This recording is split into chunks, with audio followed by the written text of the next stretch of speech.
соответствии с законом Республики Казахстан о внесении изменений и дополнений в некоторые законодательные акты по вопросам жилищных отношений с 1 января 2018 года военнослужащие Вооруженных сил Республики Казахстан будут обеспечиваться жильем согласно нового механизма. Целевая денежная компенсация за найм жилья заменена на жилищную выплату. Каким образом производятся жилищные выплаты? Жилищная выплата будет осуществляться всем категориям военнослужащих вне зависимости от срока воинской службы, а также выслуги лет. Возвращено право безвозмездной приватизации военнослужащим со сроком воинской службы на 1 января 2013 года от 10 до 15 лет после 20 лет воинской службы.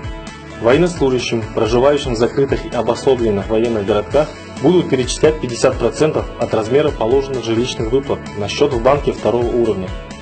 Кроме этого, предусматриваются жилищные выплаты единовременного характера, которые полагаются лицам, уволенным с воинской службы до 1 января 2018 года, проживающим в закрытых и обособленных военных городках, лицам, уволенным с воинской службы с 1 января 2013 года по 1 января 2018 года и необеспеченным служебным жилищем, военнослужащим, получившим увечья в период прохождения воинской службы, членам семей военнослужащих, погибших при прохождении воинской службы.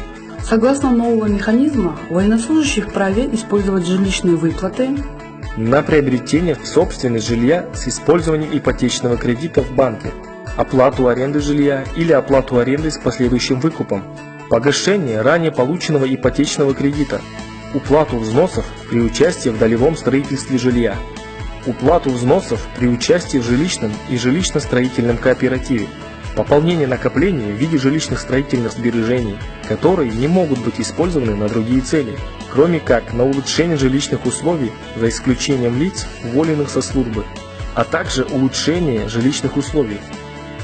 Для получения текущих жилищных выплат военнослужащему необходимо подать рапорт по месту прохождения воинской службы с приложением справки, полученные в районной эксплуатационной части, о необеспеченности жильем для назначения текущих жилищных выплат. Далее военнослужащему выдается справка о том, что он нуждается в жилищных выплатах, после чего заключается трехсторонний договор между воинской частью, военнослужащим и банком второго уровня об открытии личного специального счета и назначении текущих жилищных выплат.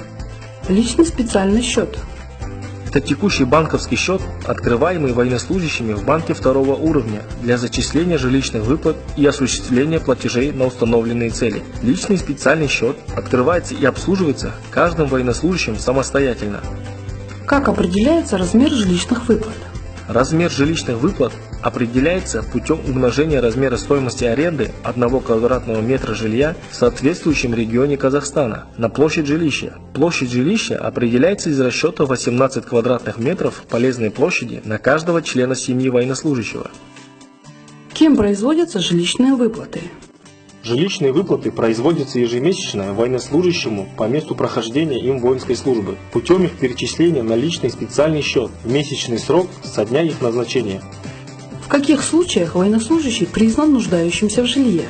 Для назначения жилищных выплат военнослужащий в установленном порядке должен быть признан нуждающимся в жилье. Признание военнослужащих, нуждающихся в жилье, производится в случаях, если они не имеют жилья на праве собственности в данном населенном пункте.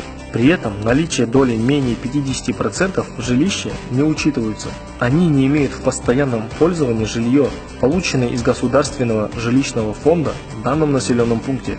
Кому отказывается признание нуждающимся в жилье? Признание нуждающихся в жилище отказывается, если военнослужащий в течение последних 5 лет произвел отчуждение пригодного для проживания жилища в населенном пункте, в котором он проходит службу. В этом случае отчуждение доли менее 50% в жилище не учитывается. Действие признания нуждающимся в жилище распространяется и на членов семьи военнослужащих. В случае, если супруг или супруга военнослужащего имели жилище в данном населенном пункте до вступления в брак, военнослужащий признается нуждающимся в жилище без учета супруга или супруги. Существует ли первоначальный взнос при приобретении в собственность жилища, в том числе с рассрочкой платежей или с использованием ипотечного кредита? На сегодняшний день акционерным обществом «Жилстройсбербанк» разрабатывается программа «Военный» для военнослужащих, которая предусматривает приобретение жилья без первоначального взноса.